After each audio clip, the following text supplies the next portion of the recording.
next step in making the S9974 is sewing the boning channels on the back panel.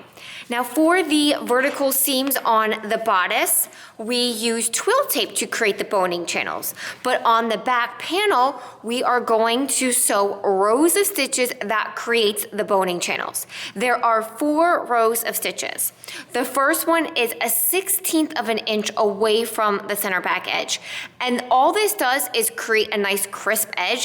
This step is not required, but I really like it because it gives a nice crisp edge. The second row of stitches is 3/8 of an inch away from that stitch line. So not 3/8 of an inch away from the edge, but 3/8 of an inch away from that stitch line.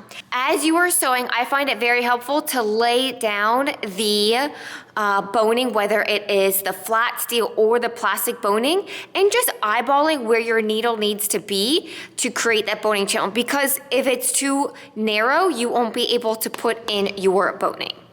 The third row of stitching is a 1/2 inch away from that second stitch. And you want this to be wide enough for your eyelet. So let's just say you got 6mm or 8mm eyelets. You want to make this wider so that your eyelets fit in. It's a 1/2 inch to accommodate 4 or 5mm eyelets. But again, if you're using a wider or a bigger eyelet, adjust this next stitch line. And then your last stitch line is 3/8 of an inch away from the third one. So again, I find it really helpful to put whatever boning that you're using down and then eyeballing where that last stitch line needs to be so that you'll be able to insert this after you make this stitch.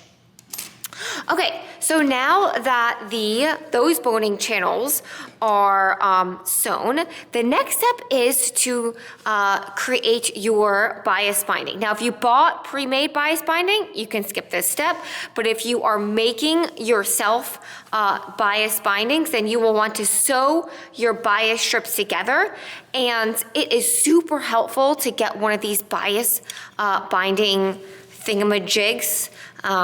Yes, that is the technical term, because you just put this in the bias binding maker and then it will fold it for you. So you'll have to iron this down. I'm not going to iron it on camera, but you would iron that down and that would create your bias bindings.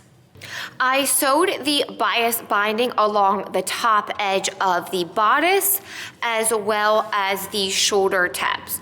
Now, sewing the bias binding around this curve is really difficult, but I am going to show you a way where you can add a gathering stitch and shear it just slightly so that it curves around this half circle really nicely. You'll still get a couple puckers, but that is okay because once you put the eyelets in and then you have your little bow here, nobody will see it. And again, perfection is totally overrated.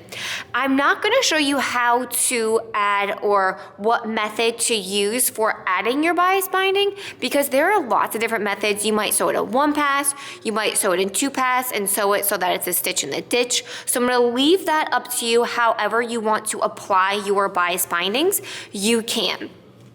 Now I like to apply or add or sew the bias binding on one edge, then insert the boning and then add the skirt or finish the bottom edge if you're sewing the top version, because there's less likely of a chance that you will hit a boning or break a needle if you add bias binding first, then insert the boning.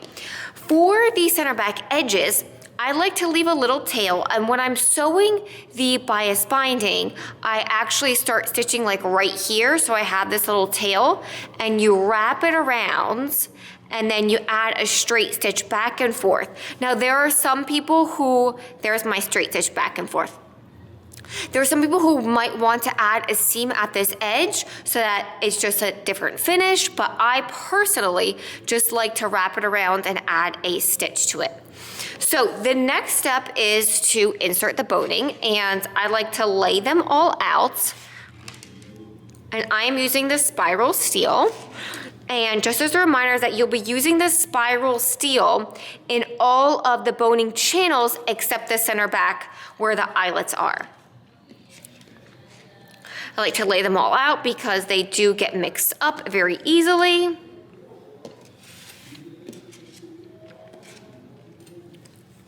And there should be some wiggle room in the boning channels so that your boning should measure about 3/4 if you're making the dress because you have 5/8 inch seam allowance for that skirt, or a 1/2 inch if you're sewing the top to give a 1/4 inch, just a wiggle room at the top and bottom. You don't want it to be super tight and exact in there because that's when it gets really tight and it's gonna poke through and add tension so that it's not gonna sit really straight. And if it gets tough getting one in, you can use a pair of scissors or something else and just zhuzh it in there. I also find that adding a little bit of steam to it while trying to insert it really helps to just open up the channel and just create like a little bit of more room in there.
My bonings are in.